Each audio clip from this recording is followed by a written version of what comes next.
Hi ಎಲ್ರಿಗೂ, welcome to Brinda kitchen. ಈ ದಿನ ನಾನು ಒಂದು ಸ್ವೀಟ್ ರೆಸಿಪಿ ಮಾಡಿ ತೋರಿಸ್ತಾ ಇದ್ದೀನಿ.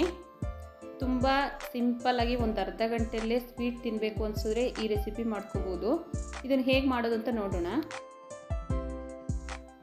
ಈ ಸ್ವೀಟ್ ಮಾಡ್ಕೊಳ್ಳೋದಕ್ಕೆ ಮೊದಲೊಂದು ಬೌಲ್ ತೊಗೊಂಡು ಅದರಲ್ಲಿ 1 ಕಪ್ಪಷ್ಟು ಸೂಜಿ ರವೆ ಹಾಕ್ಕೋಬೇಕು. ಉಪ್ಪಿಟ್ಟು ಮಾಡ್ಕೊಳ್ತೀವಲ್ಲ ಅದೇ ರವೆ. ಯಾವ ಕಪ್ಪಿಂದ ರವೆ ತಗೊಂಡ್ವೋ ಅದೇ ಕಪ್ಪಿಂದ 1 ಕಪ್ಪಷ್ಟು ಬಿಸಿ ಮಾಡಿ ತಣ್ಣಗಾಗಿರೋ ಅಂಥ ಹಾಲು ಹಾಕಿ ಚೆನ್ನಾಗಿ ಮಿಕ್ಸ್ ಮಾಡಿ ಒಂದು 10 ನಿಮಿಷ ಈ ರವೆನ ನೆನೆಯೋಕೆ ಬಿಡಬೇಕು.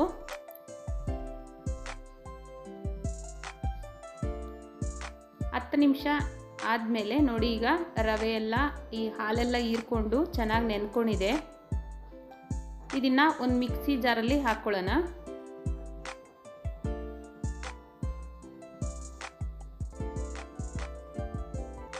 ಒಂದು 4ರಿಂದ 5 ಏಲಕ್ಕಿ ಹಾಕಿ ಇದನ್ನು ಮೆತ್ತಗೆ ಗ್ರೈಂಡ್ ಮಾಡ್ಕೋಬೇಕು.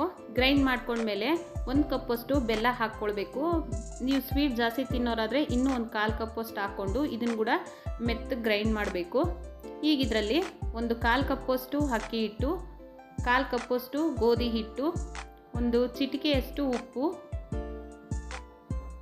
ಹಾಗೆ ಒಂದು 3/4 ಕಪ್ಪಷ್ಟು ಹಾಲು ಹಾಕಿ ಇದನ್ನು ಸ್ವಲ್ಪನೂ ಉಂಡೆ ಇಲ್ದಂಗೆ ಮೆತ್ತಗೆ ಗ್ರೈಂಡ್ ಮಾಡ್ಕೋಬೇಕು.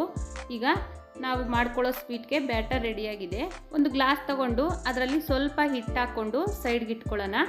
ಈಗ ಡೀಪ್ ಫ್ರೈ ಮಾಡ್ಕೊಳ್ಳೋದಕ್ಕೆ ಸ್ಟವ್ ಮೇಲೆ ಒಂದು ಬಾಣಲಿ ಇಟ್ಬಿಟ್ಟು ಅದರಲ್ಲಿ ಯಾವುದಾದ್ರೂ ಈ ಥರ ಬಾಕ್ಸ್ ಕ್ಯಾಪ್ ಇದ್ದರೆ ಅದನ್ನು ಕೂಡ ಈ ಬಾಣಲಿಯಲ್ಲಿ ಹಾಕಿ ಈ ಆಯಿಲ್ ಜೊತೆ ಈ ಬಾಕ್ಸ್ ಕ್ಯಾಪನ್ನು ಕೂಡ ನಾವು ಹೀಟ್ ಮಾಡ್ಕೋಬೇಕು.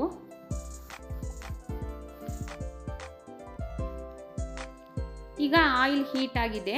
ಈ ಬಾಕ್ಸ್ ಕ್ಯಾಪಲ್ಲಿ ಸ್ವಲ್ಪ ಆಯಿಲ್ ಇರೋ ಥರ ನೋಡಿಕೊಂಡು ಈಗ ನಾವು ರೆಡಿ ಮಾಡಿ ಇಟ್ಕೊಂಡ್ವಲ್ಲ ಆ ಹಿಟ್ಟನ್ನು ತುಂಬ ಜಾಸ್ತಿನೂ ಹಾಕ್ಕೋಬಾರ್ದು, ತುಂಬ ಸ್ವಲ್ಪನೂ ಹಾಕ್ಕೋಬಾರ್ದು, ಮೀಡಿಯಮಾಗಿ ಹಾಕ್ಕೊಂಡು ನಿಧಾನವಾಗಿ ಈ ಎಣ್ಣೆಯಲ್ಲಿ ಇದನ್ನು ಜಾರಿಬಿಟ್ರೆ ಒಂದು ಸ್ವಲ್ಪ ಹೊತ್ತಿಗೆ ಇದು ಬಾಕ್ಸ್ ಕ್ಯಾಪಿಂದ ಸಪ್ರೇಟಾಗಿ ಈ ಥರ ಪೂರಿ ಥರ ಉಬ್ಬಿ ಮೇಲೆ ಬರುತ್ತೆ. ಒಂದು ವೇಳೆ ಉಬ್ಬಿಲ್ಲ ಅಂದರೆ ಆಯಿಲ್ನ ಅದ್ರ ಮೇಲೆ ಹಾಕ್ತಾಯಿದ್ರೆ ಅದು ಚೆನ್ನಾಗಿ ಉಬ್ಬುತ್ತೆ.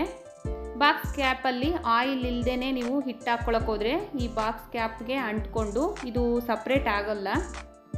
2 ಕಡೆನೂ ಗೋಲ್ಡನ್ ಕಲರ್ ಬರೋ ಗಂಟ ಫ್ರೈ ಮಾಡ್ಕೋಬೇಕು. ಮೀಡಿಯಮ್ ಫ್ಲೇಮ್ ಇಟ್ಕೊಂಡೆ ಇದನ್ನು ಫ್ರೈ ಮಾಡಬೇಕು. ಈಗಿದು 2 ಕಡೆನೂ ಚೆನ್ನಾಗಿ ಫ್ರೈ ಆಗಿದೆ. ಇದನ್ನೊಂದು ಪ್ಲೇಟಲ್ಲಿ ತಗೊಳ್ಳೋಣ.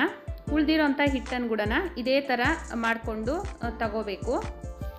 ನಾವು ಕಜ್ಜಾಯ ಮಾಡ್ಕೋಬೇಕಂದ್ರೆ ಅಕ್ಕಿ ನೆನೆಸ್ಬೇಕು, ಹಿಟ್ಟು ಮಾಡ್ಕೊಳ್ಬೇಕು. ಅದು ತುಂಬ ಆಗಿಂದಾಗಲೇ ನಾವು ಮಾಡ್ಕೊಳಕ್ಕಾಗಲ್ಲ. ಈ ಥರ ಒಂದು ಸರಿ ಟ್ರೈ ಮಾಡಿ ನೋಡಿ. ಕಜ್ಜಾಯಕ್ಕಿಂತ ತುಂಬ ರುಚಿಯಾಗೂ ಇರುತ್ತೆ, ಹಾಗೆ ತುಂಬ ಸಾಫ್ಟಾಗಿರುತ್ತೆ. ಇನ್ನು ನಮ್ಮ ಚಾನಲ್ ಯಾರಾದರೂ ಸಬ್ಸ್ಕ್ರೈಬ್ ಮಾಡಿಲ್ಲ ಅಂದರೆ ಪ್ಲೀಸ್ ಸಬ್ಸ್ಕ್ರೈಬ್ ಮಾಡಿ. ಈ ರೆಸಿಪಿನ ನೀವು ನಿಮ್ಮ ಮನೇಲಿ ತಪ್ಪದೇ ಟ್ರೈ ಮಾಡಿ, ಹಾಗೆ ನಿಮ್ಮ ಫ್ಯಾಮ್ಲಿ ಫ್ರೆಂಡ್ಸ್ಗೂ ಶೇರ್ ಮಾಡಿ, ಒಂದು ಲೈಕ್ ಮಾಡಿ. Thanks for watching.